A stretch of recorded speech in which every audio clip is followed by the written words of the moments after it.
Hey everyone, today I'll be talking about the key responsibilities of a committee chairperson. This role is crucial in ensuring that the committee functions smoothly and effectively, especially in organizing events or carrying out specific tasks within an organization. First, let's break it down into four main responsibilities.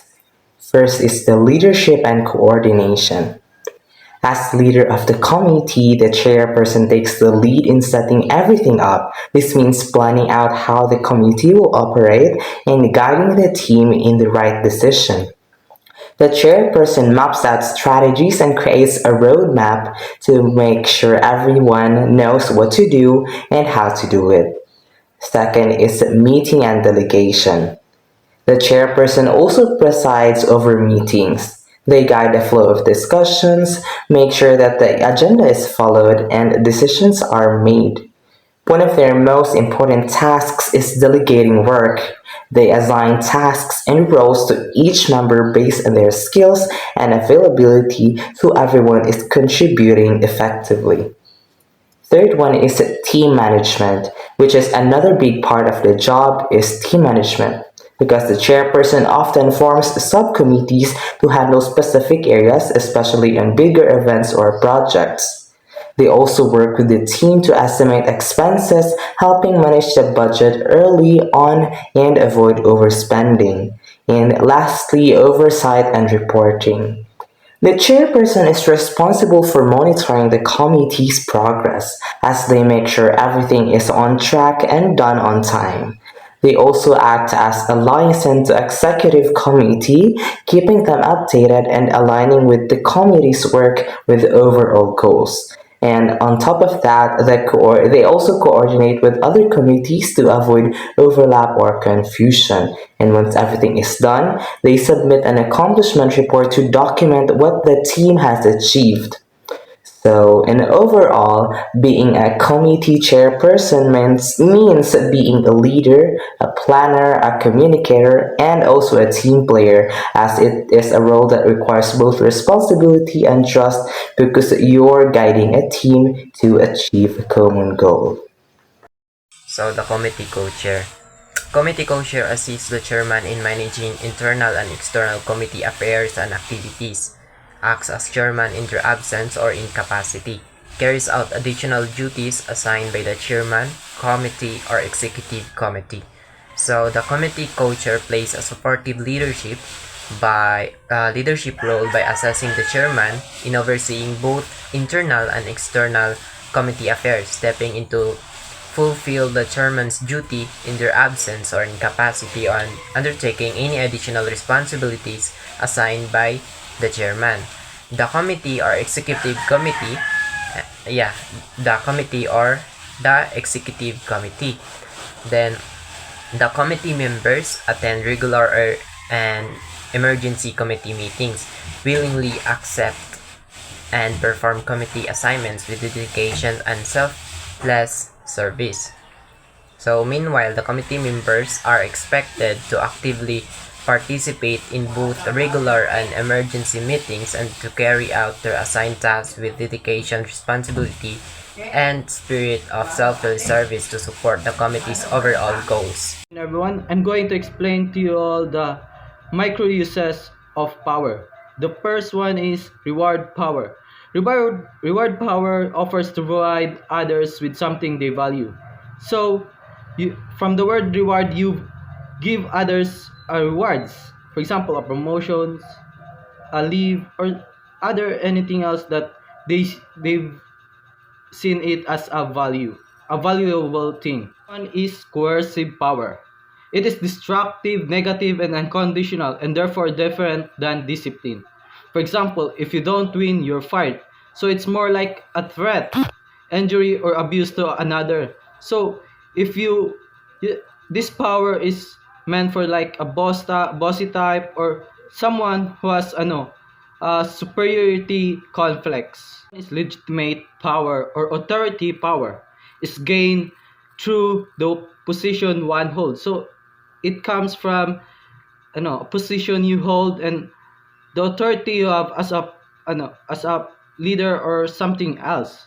So it is have unlimited benefits and it should be used carefully. Power is based on respect, developed slowly as values, interests, and personal situations are learned about one another.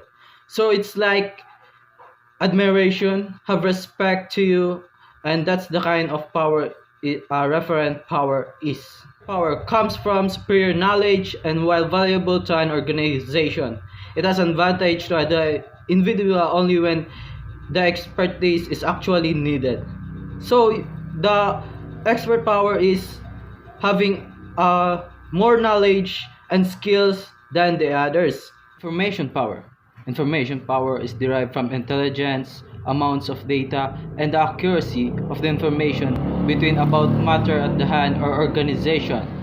So from the word information power, it comes from the having the power of information, having the accurate information, having the information that is trustworthy and credible at the at your company or somewhere else.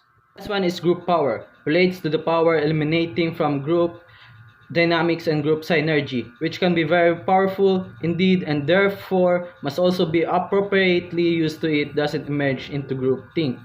So it's like controlling others, using to use others and to can be it can be in a way that makes you think that you are fit in, sharing information and not hiding from others, and having to think you that it has a great teamwork. That's all for my report. Thank you. Power is a multiplicated term with several distinct meanings. In its most basic sense, it refers to the ability to act or produce an effect. Categories. First is street power. So what is street power? Street power is the ability to force or coerce someone to do something through the use of threats, punishment, or negative consequence. Example is a manager says, if you don't meet your targets, you'll be demoted. The employee works harder out of fear of losing their position. Second is exchange power. Exchange power is based on the concept of reciprocity. It involves offering some types of value, money, service, offers, favors, and etc. in return for compliance or cooperation. Example, an employer offers bonuses of employees who exceed their sales goals. Workers are motivated to sell more to earn the extra reward. The last category is power through integration. This is power based on mutual respect, shared values, and collaboration. It aims at unity, cooperation, and voluntary commitment rather than force of transactions. Example, a leader inspires a team through a shared vision, making everyone feel valued and part of something meaningful. The team works together willingly and enthusiastically. Leadership in action. The best angle in understanding the essence of energy management is to deeply analyze the report of former Superintendent George Jones, which he said, leadership, however, is more than talking to and doing things. The crux of leading and leadership is a relationship. Relationship can have positive or negative energy, and they can be stimulating or sapping. How about active are relationship based on fear and retribution? How about active are relationship based on forgiveness, compassion, and reconciliation? We can use the report of former George Jones in leading in action. So we have here the 4 gifts of leadership in action. First is authorship. Authorship is a sense of pride and satisfaction felt when something unique is created. So, for example, You made a class project on your own idea, and your own classmates love it. You feel proud because it was your own creation. Second is love. It refers to a person's compassion and concern for others, which in turn serve the best interests of the institution and stakeholders.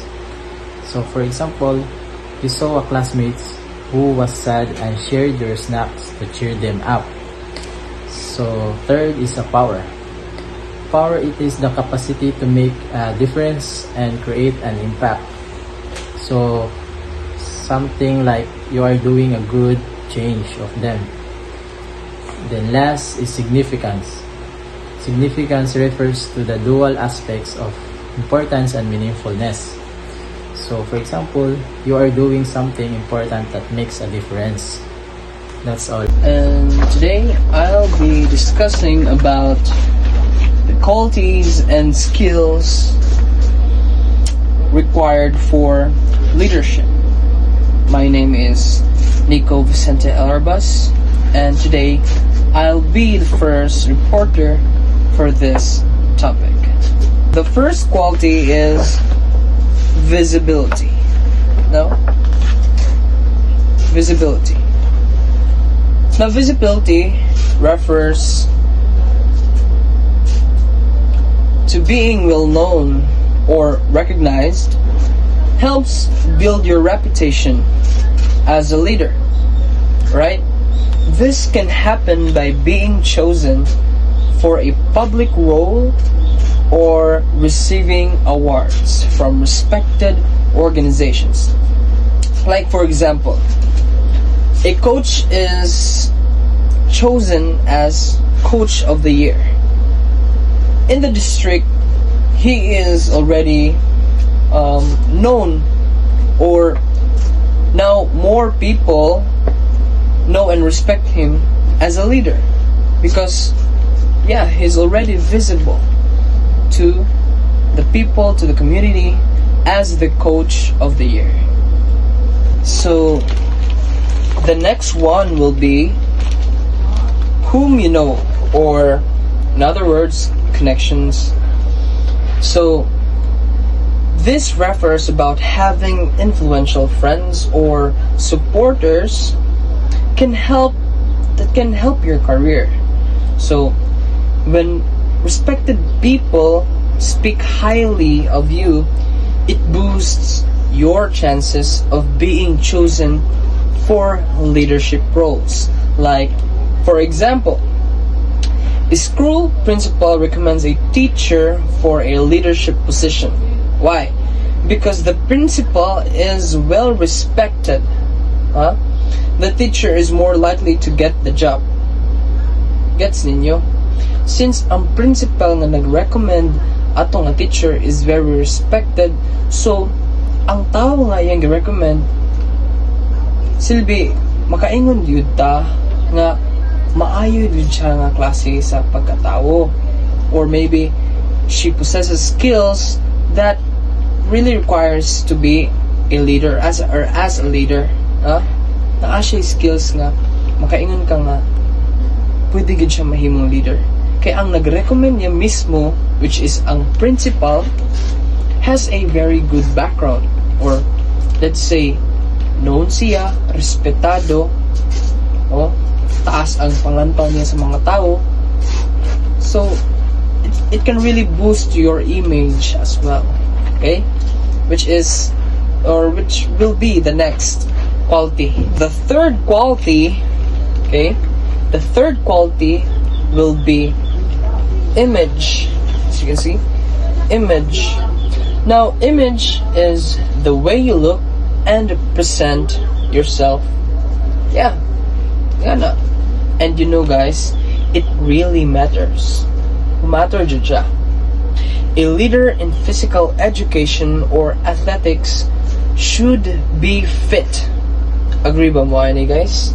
Should be fit and professional, because others will judge your competence partly by your appearance. So, yes, makaingon jud ta nga physical appearance can also impact on how people will judge us on our competence or sa atong pagka-leader or sa tuwang pagkatao, simply sa pagkatao nato.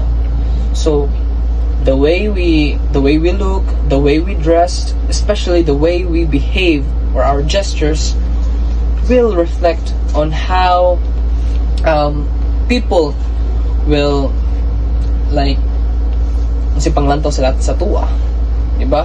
So if ikaw nga pagkatao, if mapakita sa imuha nga pwede ka mahimong leader or you have the charisma or the energy of leading, and that you can lead the people or your companions, then most likely will happen nga karespetuan ka sa mga tao, and you will obviously have a good image from other people.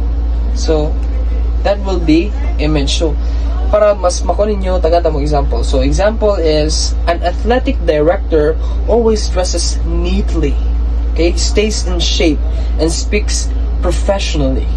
This makes others see them as a responsible and capable athletic director. Okay, makaingon jud siya nga, makaingon jud ang tao nga he or she is a very good responsible athletic director because kabalo man siya manamit, kabalo siya mugalam siyang kagalingon, di ba? It mentioned here nga he speaks professionally and also dresses neatly, also stays in shape, so, physically fit. So dira na to makita nga maayo jud siya nga image. Now lastly guys is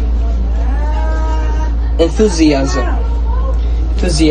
Well, these qualities are very common, right?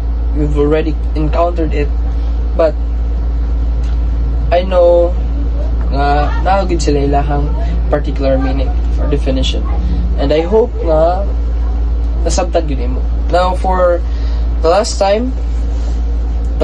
quality, which is enthusiasm.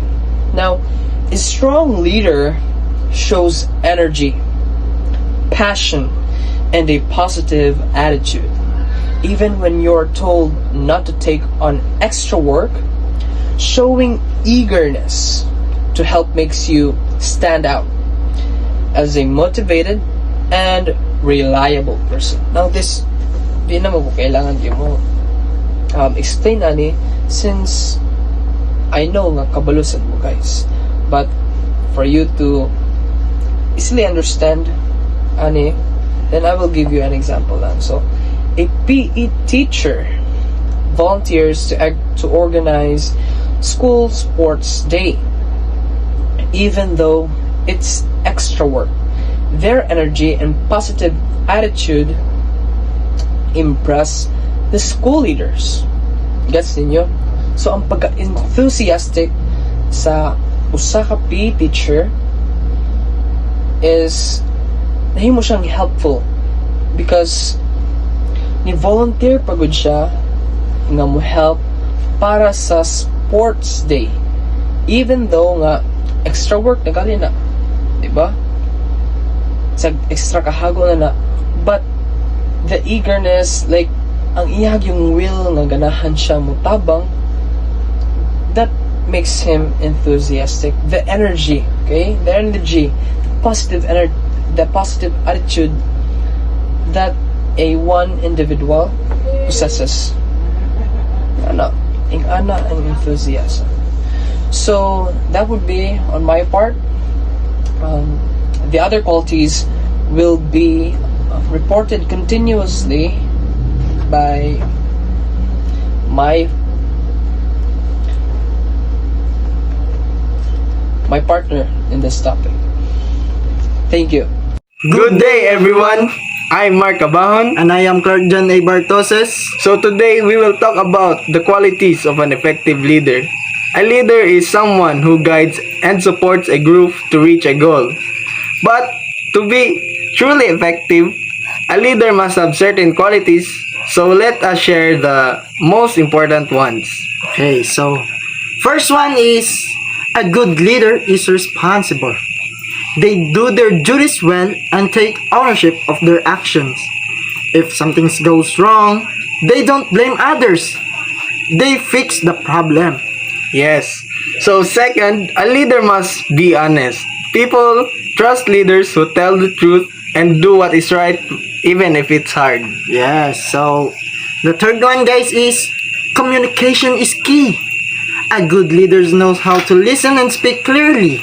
They make sure everyone understands the plan. So fourth, confidence matters. An effective leader believes in themselves and in their team. Their confidence helps others feel strong too. Yes, so fifth one is a leader should be a good decision maker. They think carefully and choose the best options for the group, not just for themselves. Yes. So lastly, a leader must inspire others. They encourage their team, give support, and help everyone do their best. Yes. So, to sum up, an effective leader is responsible, Honest, a good communicator, confident, wise in making decisions, respectful, and inspiring. So thank you Thank you everyone for listening. that's all. That's a wrap. Thank you guys.